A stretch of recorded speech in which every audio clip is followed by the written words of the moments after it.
ویسے تو جو چائلڈ کی یا بچے کی جو ایک انٹرنیشنل ڈیفینیشن ہے وہ یہ ہے کہ 18 سال تک کی عمر کے جو بچہ یا بچی ہے اس کو چائلڈ ہم تصور کرتے ہیں.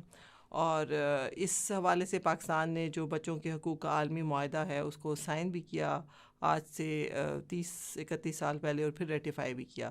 پاکستان کے اندر جو ہمارا کانسٹیٹیوشن آف پاکستان ہے اس کے اندر جو بچوں کی ڈیفینیشن ہے وہ ڈفرینٹ ہے. پاکستان میں جو بہت بڑا ایشو ہے وہ یہ کہ ہارمونائزیشن آف ایج جو ہے وہ ایک بہت بڑا گیپ ہے. مختلف لاز ہیں اور مختلف لاز میں کہیں پہ 16 سال ہے، کہیں پہ 14 سال ہے، کہیں پہ 18 سال ہے، کہیں پہ 12 سال ہے.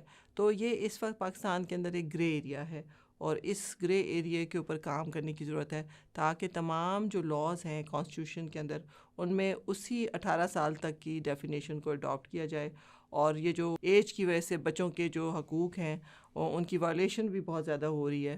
بہت چھوٹی چھوٹی عمر کے بچے دیکھیں گے تو آپ چائلڈ لیبر میں ہیں، بچے جیلوں میں بھی ہیں، بچے جو ہیں مختلف طرح سے ٹریفکنگ کا بھی شکار ہو رہے ہیں. تو یہ ایک میرے خیال سے جو پاکستان میں بڑے بڑے چائلڈ رائٹس کے حوالے سے ایشوز ہیں اس میں یہ سب سے بڑا ایشو ہے کہ ہارمونائزیشن آف ایج نہیں ہے اور ایک اسٹینڈرڈ ایج 18 تک تمام لاس کو اس میں کنفارمٹی ہونی چاہیے. تو in terms of child protection اس وقت اگر پاکستان میں دیکھیں تو بچے سب سے زیادہ جو ہے وہ وائلنس کا اگر شکار ہیں، بچوں میں اگر ایبیوز کا شکار ہیں، ڈرگس کا شکار ہیں، چائلڈ لیبر کا شکار ہیں، چائلڈ ڈومیسٹک لیبر کا شکار ہیں، کمرشل سیکچول ایکسپلائٹیشن کا شکار ہیں. اس کے علاوہ بچوں ہراسمنٹس کا شکار ہیں، کارپورل پنشمنٹ کا شکار ہیں. بہت حد تک سائبر سیکیورٹی ایک نیا فنامنن آیا آج سے 10 سال پہلے. کبھی سوچا بھی نہیں تھا کہ بچے سائبر کرائم کے تھرو بھی ہراسمنٹ ہوگی. وہ آج کل چونکہ ایکچوئل سے ورچوئل میں ہمارا جو لائف جو نارمل ہے اس طرف شفٹ ہو گئی ہے، اس کا بہت زیادہ بچے شکار ہیں. اور اس سے ہٹ کے بچوں کا جو مینٹل جو ایک میں مجھے لگتا ہے کہ جو دیکھا نہیں جا سکتا، بتایا نہیں جا سکتا، مینٹل سٹریس ہے، ایبیوز ہے، اس کا بچے بہت زیادہ شکار ہیں. تو یہ تمام وہ چیزیں ہیں جس کی وجہ سے ہمارا ملک جو ادروائز افغانستان کے بعد ساؤتھ ایشیا میں ینگسٹ کنٹری ہے، ہیونگ مور دین 47% پاپولیشن، جو کہ بچوں پہ اور نوجوانوں پہ مشتمل ہے.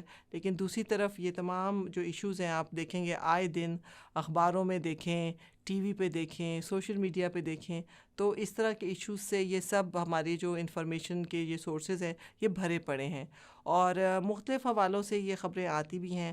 اور اگر آپ ہمارے ہاں بچوں کے حوالے سے ایک ادارہ ہے جو اس کے اوپر ایک اپنی رپورٹ بھی شائع کرتا ہے، تو وہ 11 سے 12 بچے تو روزانہ سیکشولی ابیوز ہو جاتے ہیں.